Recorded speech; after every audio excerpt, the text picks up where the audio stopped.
video is for those of you that have any fluid retention in your leg. And that could be swelling, it could be lymphedema, it could be lipedema. We're gonna go through what you should do in order to help get that fluid draining and moving. Because remember, the longer you have fluid sitting in an area, the more inflammation that it's gonna drive. And the more inflammation present, what's going to happen is it's going to break down the tissues surrounding that area, meaning the more likely you are to end up with problems with your joints or the ligaments or the tendons and weaker muscles. So we want to make sure that we are getting that fluid draining, moving, and out of there. Now, if you don't know the specific points, make sure you go and watch the specific 7. I talk about all of those points in those videos and go through and show you exactly what to do, how to do it, all of that. This video, we're going to go through it a little more quickly, but I'm going to give you a little bit more detail on the number of times to do it. Now, this is site specific. This does not replace you doing the specific 7. I still highly recommend and encourage you to do the specific 7 at least once a day, because we want to make sure that we are getting all of the fluid everywhere in our body moving and draining. But if we have, say, fluid in our legs or one leg, we do want to focus a little bit more in that area to make sure that is draining. However, we do not forget about the rest of our body. The rest of our body is just as important. So let's get started. What we're going to first do is we're going to clear our termini. So our termini is where all of our lymphatic fluid drains. You are going to be doing 10 to 50 pumps or circles, however you're doing it. I particularly do both. And the reason we want to do this is if this is where all of our fluid drains, we got to make sure it's clear so that all of the fluid can drain in that area. Right above our clavicles, where the termini is, it has the lowest pressure of anywhere in our body for lymphatic fluid. And fluid drains or moves from high pressure to low pressure. That does mean that the further we move from our collarbones, say like to our fingers or our toes, the higher the pressure is going to be. And so we want to always make sure that the pressure right above our collarbones is as low as it possibly can be. When it's congested here, if we have, say, puffiness or fluid retention, that pressure, which should be low pressure, is going to increase and become high pressure, which means the fluid in our fingers and our toes, or really anywhere else in our body, is not going to be able to flow. It's not going to be like suctioned or pulled to that area. So we're going to start with always the termini. Next, you get the option to either do the supraclavicular or diaphragmatic breathing. This video, I'm going to start with diaphragmatic breathing, and you're going to see me interchange and flop these two because it doesn't matter. But I'm going to do diaphragmatic breathing next. And why this is important is because our diaphragm is creating that pressure in order to pull all the fluid up. So all of the fluid from our torso, all of our internal organs, and our legs needs to come up through the thoracic duct. The only way to move this is by diaphragmatic breathing. Now, it's always easiest to do laying down.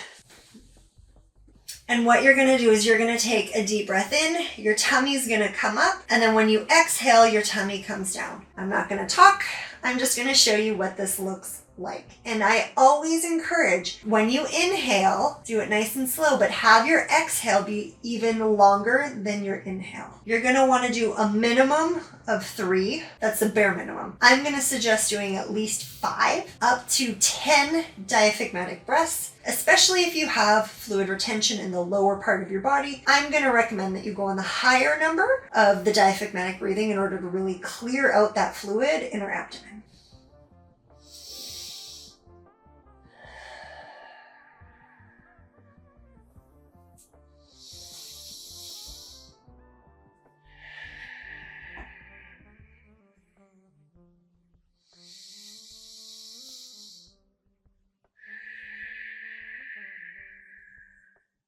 That's 3. Let's do 2 more.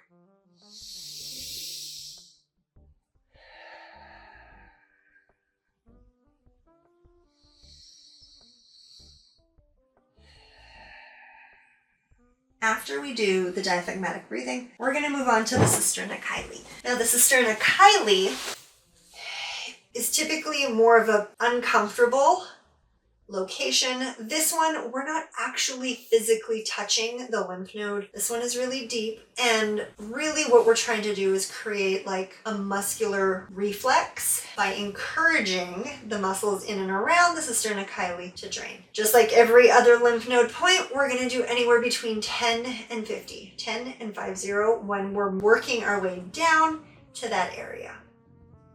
After the cisterna chyli, we're gonna do our groin. Now, I don't want you doing it sitting because as you can see, when I'm sitting, whether I'm sitting on the floor or at a desk, I'm constricting my lymph nodes. So you can do it standing or you can do it laying down. Because I'm already down here, I'm gonna do it laying down. You can do both sides at the same time, and you're ultimately going to start at the top of your hip bones and work all the way down to your pubic bones, right on the inside of your leg. Now you're going to want to do anywhere between 4 to like 20 passes, depending upon how much congestion you have. This is not a race. You can see I'm not going extremely fast. I'm taking my time. Every time that I do like a pump or a circle, stimulating the lymph nodes, it's about 1 lymph node a second. Now, when we're working on an area such as the groin where there's more lymph nodes, I'm using a broader contact in order to maximize the amount or surface area that I'm covering to get the best drainage results. After the groin, what we're going to do is we're going to do the knee. So I'm going to show you one at a time. I use both hands and it's nice and gentle. We're always moving, always moving that lymphatic fluid up towards the termini. Or if we're working in our head, we're going down towards the termini. Regardless, we're always moving or influencing the fluid towards the termini. And I'm going to ask you, how many pumps do you think you guys should be doing in this area? The answer may shock you. It's going to be 10 to 50. And then after, I like to finish one leg before moving on to the next. So I'm going to go to my ankle and I'm going to work around the ankle bones on both the inside and the outside. And I'll turn around so you can see what I'm doing on the inside in just a second. But again, I'm working that fluid up towards the collarbones. You can see here, the inside, I'm doing the exact same thing as I was on the outside. I'm just moving that fluid up. What I would do is if I have a ton of fluid in my leg, I would then go back up my leg and go back to the knee and do a few extra clearing pumps just to ensure that all of that lymphatic fluid that I got to move from my foot is now clearing my knee. After I do, let's say anywhere between 5 and 20, right? Because before it was 10 to 50. Then I would go to the groin and then the diaphragmatic breathing and then the termini, and then I would do the other leg. So ultimately I'm going down one side, coming back up, and then going to the other leg, down and then back up. Let's flip to the other side so you can see it one more time. So I've already cleared all of this. Now I'm doing the other leg. So I'm going behind the knee. We're gonna do 10 to 50. And the reason I don't recommend jumping between legs, like going right leg, left leg, like the knee and then right leg, left leg, the ankle, it's a lot of moving and a lot of times people get confused as to where they were, followed by the ankle. Now I'll show you exactly what I would do going all the way back up versus just telling you like I did on my right side. Okay, so after I did the ankle, I'm gonna do, let's say 5 pumps with the knee.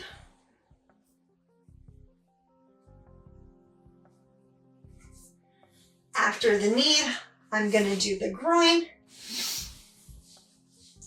And for me, I always, you can see I'm doing both sides. It's because it's habit. When I can do both sides, I always do both sides at the same time. You absolutely can just focus on the one side though, if that's what you'd like. Because I'm already laying down, I'm going to do the diaphragmatic breathing.